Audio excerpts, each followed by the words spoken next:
Okay, so this is Steve Grant recording the STEM illustration and practice for Henley High School in South Australia. I have Natasha Woodcock and also Cilento. Could I get you both to introduce yourself, to give you some background and your connection with the STEM project, please? I'm the Assistant Principal of Learner Growth, Pedagogy, Integrated Learning and STEM, and I lead the STEM program but don't actually teach in that area. My involvement, I've been working with Year 9s for a number of years now, so I've been directly in the classroom and have seen a number of STEM units rolled out across our school. And my involvement in the classroom is with the maths and science faculty. You ran the STEM Connections project at Henley High School here. Can you describe to me what happened after the project? Yeah, so I know they've worked a number of connections with the Year 7s. I was directly involved with the 9 stuff, so we had the Year 7s turn up and they worked closely with a primary school each, and they managed to roll out 6 or so different projects across that unit, which was quite successful in terms of each house that we have at Henley High School ran a different program. They collaborated really, really well with the primary schools in order to do that. But the big thing, was it was driven a lot by the teachers for that one, because there's so many individual projects and the logistics of it was a hard thing for Sandy to manage for sure. But overall, the expo at the end of it, where it all accumulated and came back together, I think that was a massive success, because just seeing the number of projects and what each group and each house were bringing to the party was completely different. So I think that was the big successful part of it. At the end of it, it was a lot of work to get there, and it was tough, and collaborating with primary schools, figuring out timetables and logistics of when teachers can meet and when they can't. That makes it tough for staff at times, but at the end of the day, that expo was a pretty big success because there were so many different pieces of learning going on. And there is something that I didn't explain before, but Henley actually runs, we have about 250 approximately Year 8s and 250 Year 9s, and we actually break them into 5 houses. So we have at least 2 classes in each house of Year 9s. So did the project continue after this initial round with Sandy? Yeah, so Sandy drove that one, or it hasn't run this year with the primary schools. And I think probably that Andy, when Andy's here, he'll be able to elaborate a little bit further, but it didn't, I believe, go ahead this year purely based on that logistics and figuring out all the communication with the primary schools. It wasn't just the communication either, it was actually physical space. Henley is a school built for a maximum of 1,200 students, and we had 1,460. There was no space. What changes in school context have occurred? I know, Natasha, you were talking before about some significant changes that have occurred at the school. Have there been any other changes in the school context that have impacted upon the project in particular? There have been. As I said to you, we've got a new principal. He's been here 3 years, which doesn't sound like it's new, but it actually is, because the previous principal was here for about 15 years or something, 12 years. Long time. Yeah, it was a long time. Yeah, so that was a whole change to the entire school. And on top of that, we've got pretty much all new leadership. And there has been a big turnover in terms of the leadership of the science and maths faculties as well, because due to staff going to other positions and other positions within the school as well. So it's been quite different, and that has affected the program, because on top of that we've got more students as well, and we're now in capacity management, so we're not allowed to take any more students other than those inside, and it's caused a lot of difficulty with being up to the logistics, and also not knowing who to contact as well in the primary schools, because they've also had quite a bit of change at the moment as well. It's just leading up to the Year 7s moving into high school has changed a lot of the dynamics as well in South Australia. One of the positives, though, that I have seen is we obviously run transition for our Year 7s coming into Henley from the local area. So the ones that do manage to get an enrolment here, we've found that their transition has been much simpler because they've made those connections with staff. So they might have had the same staff member that's been working with them whilst they're a Year 7 at the primary school. And then as they transition over to Henley, they've already got familiar faces. They know the area of the school. So that would be a big positive in terms of how we've seen the transition process take place and working with those primary schools. Yeah. We are still working between teachers, but not so much bringing the primary school students over, which is just physically wasn't possible. In reflecting on STEM and your STEM practice, how has your thinking around STEM changed? And how has the pedagogy at the school been impacted? Because of the STEM, we've actually started to move into integrated learning, and in a big way. And next year, in our Year 8 program, for the first time at the start of semester 2, we'll be running a 4-week integrated learning project, which will include all the core subjects. So English, HAS, maths, science, and languages. Because of the way our timetable works, languages actually becomes part of the one of the core subjects. And so that's going to happen next year, and we've already done quite a bit of planning towards that. But it's the STEM curriculum and the STEM projects that have actually allowed that to happen, because people have actually got used to the idea of doing some sort of integrated learning. Has it triggered a change in the thinking amongst staff? It has really changed a lot of the leadership thing around it, and thinking around it. And there has been a noticeable change that instead of saying, no, we don't want to do it, it's saying, how can we do it? Which might not sound like a big change, but it really is. So that's actually underway at the moment with that how, and then including staff into the how.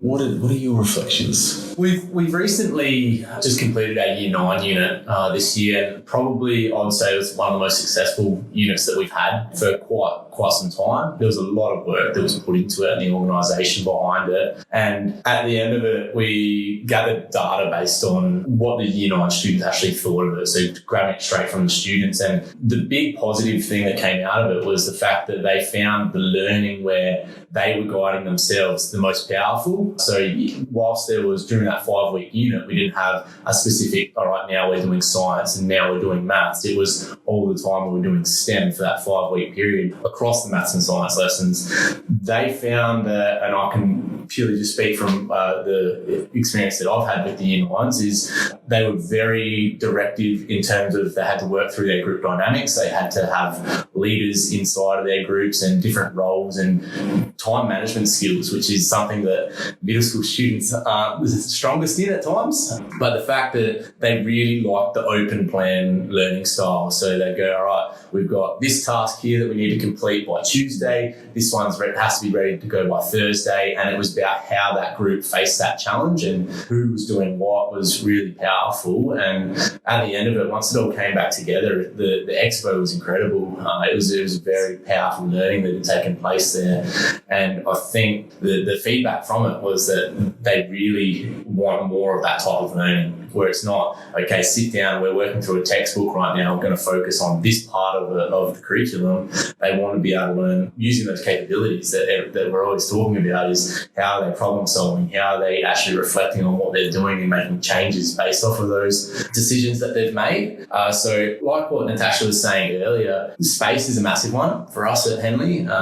And luckily enough, we managed to structure our STEM unit this year across the houses. So I work in a house called Flory. So Flory, I have them for maths and science, one of the classes, and then the teacher next door had the other class for maths and science. So we collaborated the two classes together. So we had 50 students that were working amongst that, and we were able to actually open up the classroom walls, and they used that whole space by themselves, which was great to see, because we pretty much walked in to the lesson, said this is what needs to be achieved. Once they understood the project, once they knew what they needed to do, or we're doing testing on these days, you need to be prepared to do those tests, like the field tests that we were running for the unit, and they had to manage everything themselves from that. And the life skills learning that they did through that was far beyond anything else that you see in a classroom when they're just working through like an assignment. It was much more powerful than that. You talk about students developing those softer skills, collaboration, time management, project management, group dynamics,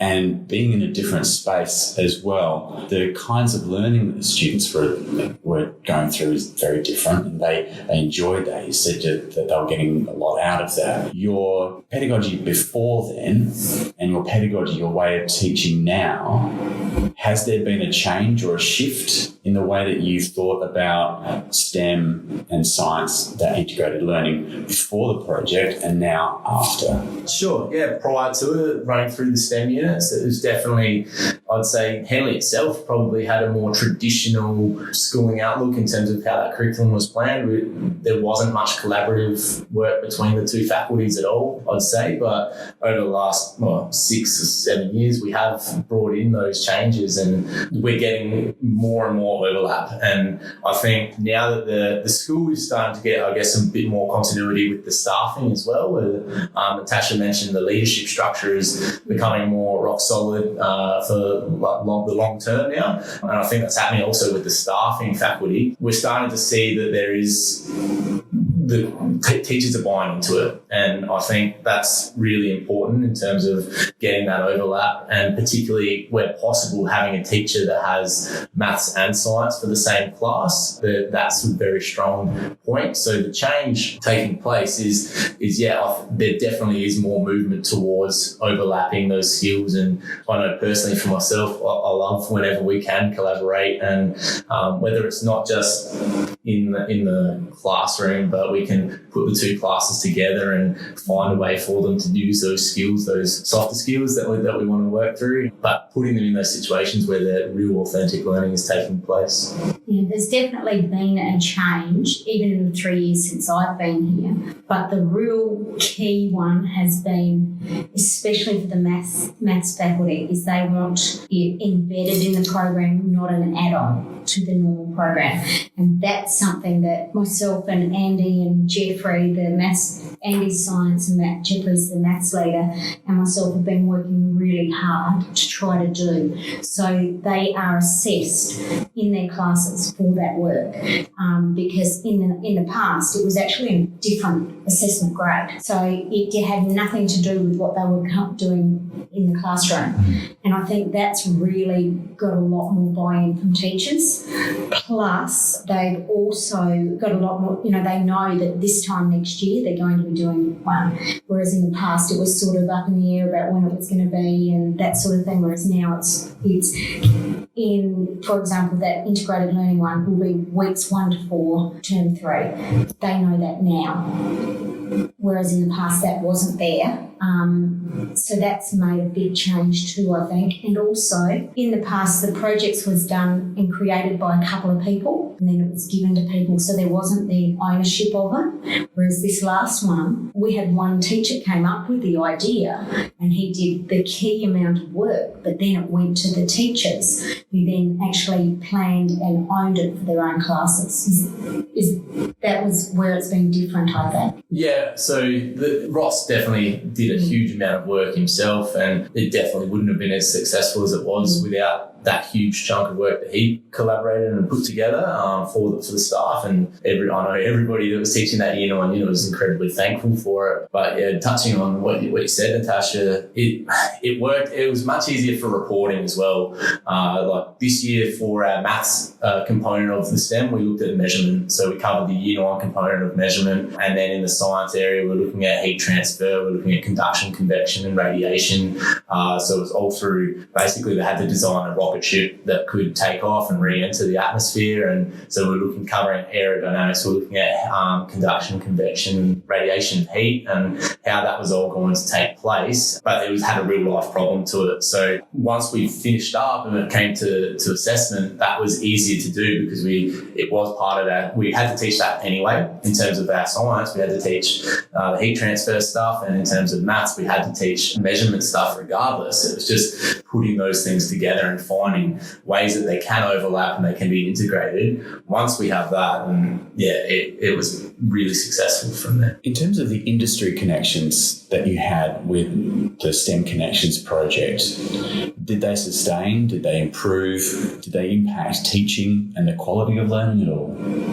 I wasn't here when that started, and we haven't had any real industry connections with the STEM programs since I've been here. So no, it didn't. We do have industry connections in terms of working with tech studies, but not with the overall STEM program. What do you think was the cause for those industry connections to drop off? I think it was more about people being able to make those connections and then keep them. And there was someone in the role, Sandy was in the role for quite a number of years. And when she left, I think she'd already allowed them to drop off.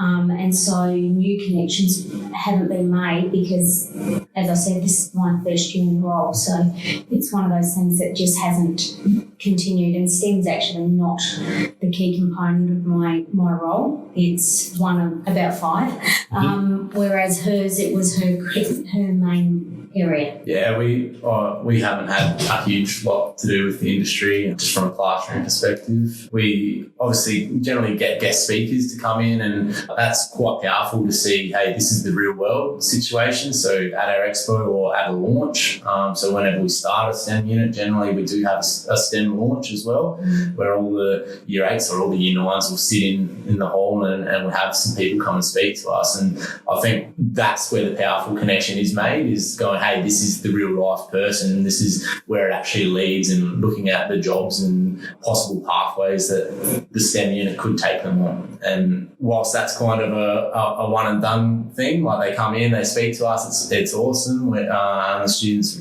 most of the time, really, really get a lot out of hearing from somebody that has been working on a spacecraft in real life. And I think that's where it's quite powerful.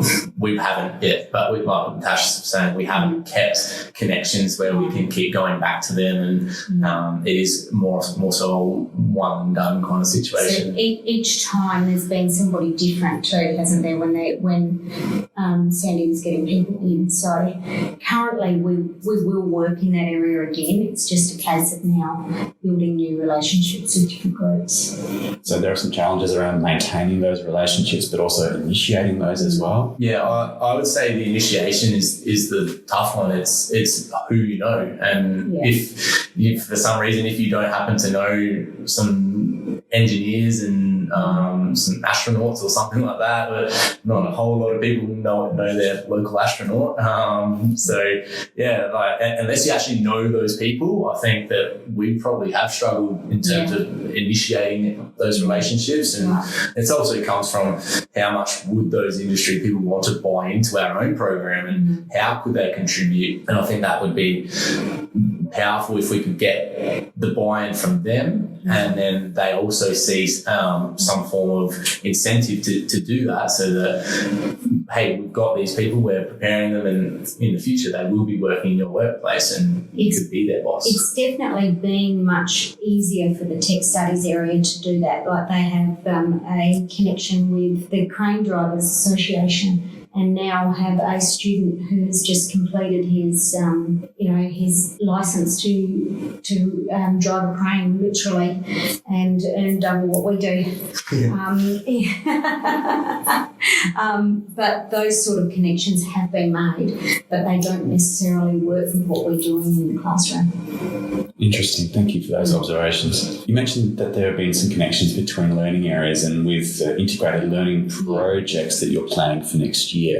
Can you talk more about what connections still exist between learning areas? Well, the STEM has really actually, tech studies, due to the way that our line structure and so on, has actually stopped working with the STEM program. So mainly because our students, only a small percentage of them do tech. So the groups used to have science and maths and then tech, and you might only have one student only 2 or 3 students in an entire class doing tech. So it made it really, really difficult to continue that. And so it was decided this year that we would just do it with maths and science. And the maths that's been really successful in terms of connections between subjects. We sort of made that decision not to have tech because it was so difficult logistically. But the science and maths side of it has worked really, really well this year.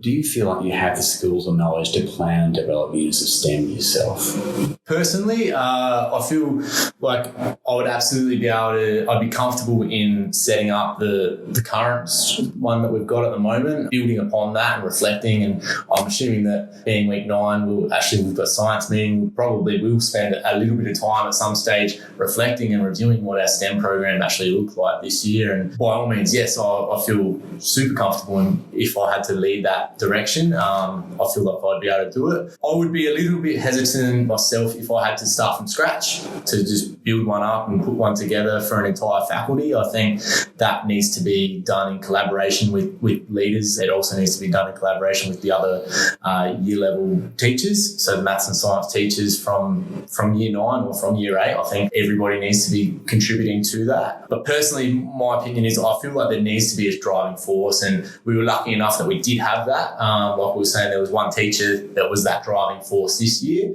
and I think we need that driving force every year in order for the unit to be successful, because sometimes, and you do see it, sometimes it will get, if it's messy and there's free range, like you see it in the classroom, if the students don't see the relevance behind it, the unit loses its value. And same with the staffing. If the staffing haven't got that buy-in, if they can't see the structure and the value behind it, I absolutely can see that it wouldn't be as effective as it has been this year. So personally, yes, I feel like I would be able to build upon what we've got. I feel like it would be a lot of work and it would be a huge amount of planning, but I know I would be able to do it. But I think that being said, it needs to be a collaborative exercise. It can't just be one thing driven by one person. It needs to be a team effort. So joining us now is Andrew Sayers, Science Coordinator at Henley High School. Andrew, can you give us some background, please, on your connection with the STEM Connections project at Henley High? Yep, so I am the current Science Coordinator and I'm in my first year in that role. However, prior to this role, I was the Maths Coordinator at Henley High School from about 2016 to 2018. And so I was involved in some of the leadership planning of the STEM project in collaboration with the STEM coordinator, science coordinator and tech coordinator. I was also a year 8 science and maths teacher. So I collaborated with a local primary school, Kidman Park Primary, in 2017 and 2018. And that involved 50 students from Kidman Park and 50 students from a house in Henley in year 8. So there were 100 students in total, 4 classes of 25. And we ran 2 projects in 2017, one in 2017 and one in 2018. Could I ask you to reflect on what happened after the project? Did it continue?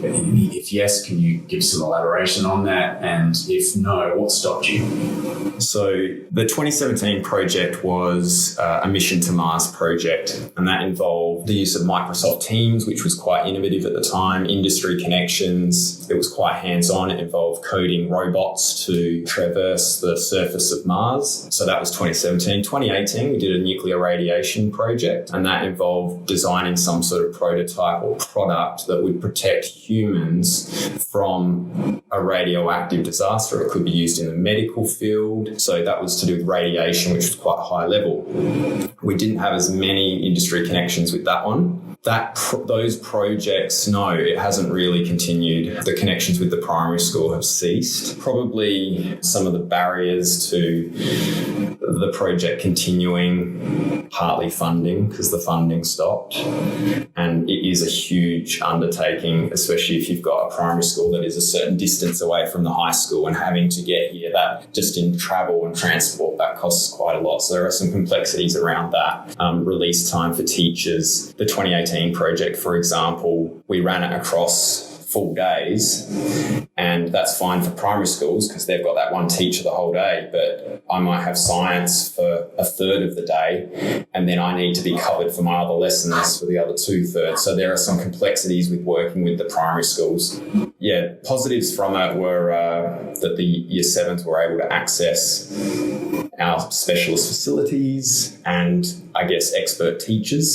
And for the high school, we were able to view the different pedagogical practices of the primary teachers, and that was really good. So to answer your initial question, no, we learned a lot. We learned a heck of a lot from the project, but there hasn't been any continuation with those links with industry. But we've been able to apply some of what we learned to our other STEM projects, such as the Year 9 Orion project that Chris has just spoken about. Also, one thing I will say is that there have been connections kept with primary school, but they've changed. So instead, they've done work shadowing. So teachers have actually gone there and shadowed them for a day, and then the same thing is happening or did happen as well. So those sort of things have happened, but they've been in a different format due to the logistics that were just horrific between lots of small primary schools and a very, very big high school. Just on those complexities, we're under a capacity management plan.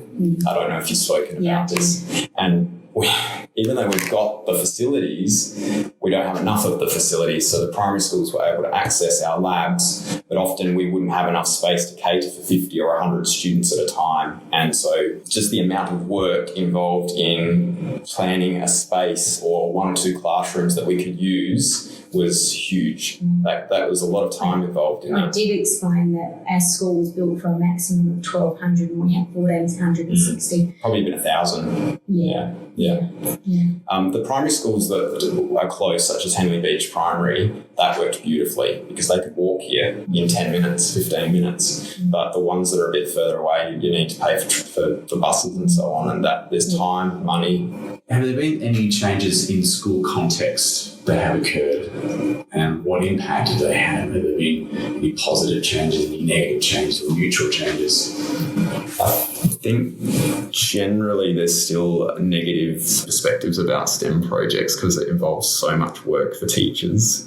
The students, and perhaps this is a school-specific thing, but the students don't like all that independent thinking and that comes with STEM projects. They're used to structure and they like explicit teaching, a lot of them. Could I get you to reflect upon some of the changes that might have occurred in terms of leadership or in terms of resources or in terms of staffing, those contextual factors that have impacted upon the project?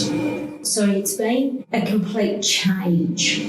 I don't know that that's a bad thing, though. I think it's actually been good because the people who are now in those leadership positions have some experience with it, but are more open to making changes. Is that the way you'd see it as well? Yeah. Yeah. And also the leader of STEM was Sandy Moran, and she left just when the project finished. So there was a bit of a lack of continuity, you'd have to probably agree, yeah. So that's probably also played a part. How has your thinking around STEM changed?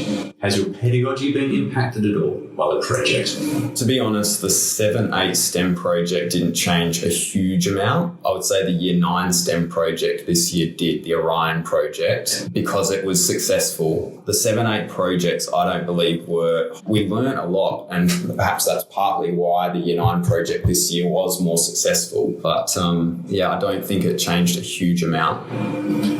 So are you saying that the way that you have done teaching and learning has not changed from before the project to now after? Yes, I would say that's correct. We were talking before about industry connections and some of the challenges around sustaining and maintaining those. Can you talk to me about the industry connections that you had for the first part of the project? Did they sustain? Did they improve? Did they impact teaching and learning and the quality of it at all?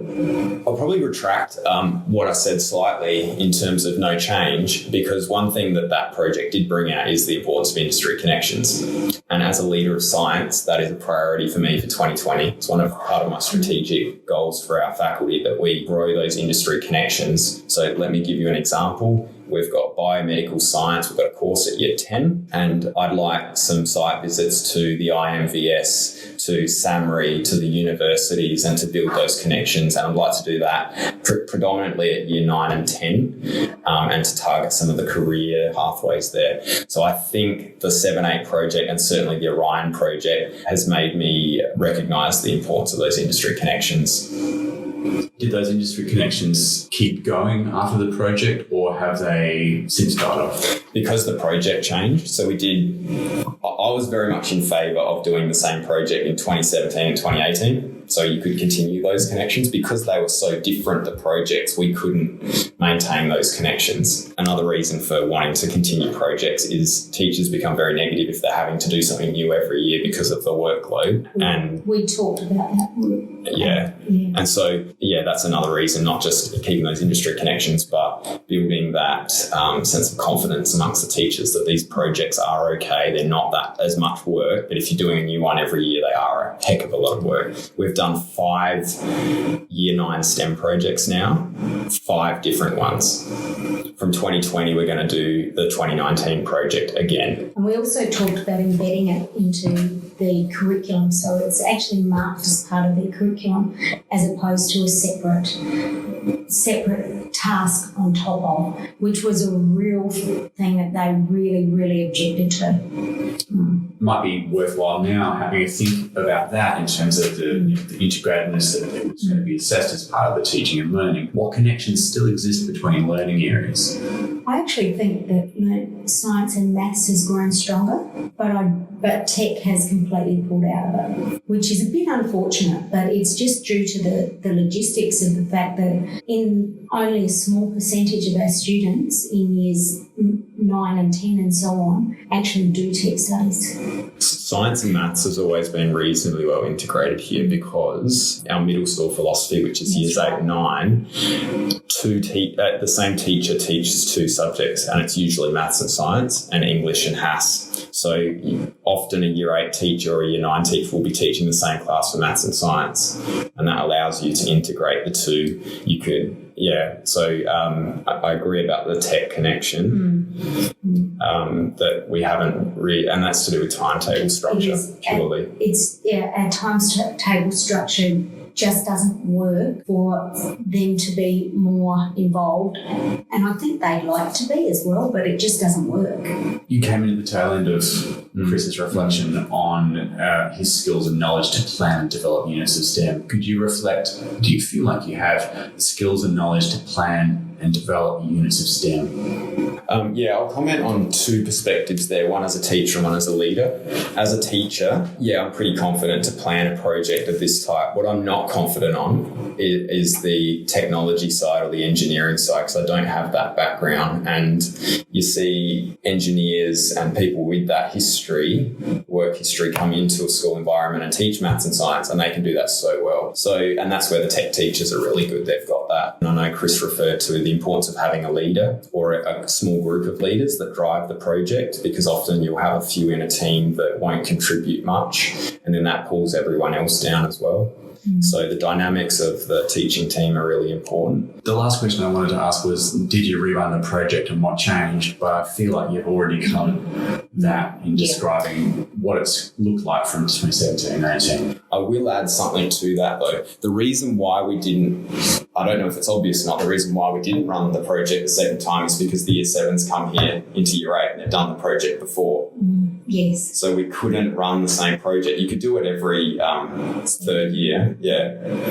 But that's the reason why we didn't. So no, we haven't run the project again. But you could run the 2017 and 2019 and the 2018 and 2020, but we couldn't do the same project in 2017, 2018, and no group could. Yeah. No school could. Yeah. But that's different when we do it with the year 9, so that can be run because they're different students every year. Yeah. Andrew, Natasha, thanks so much for your time.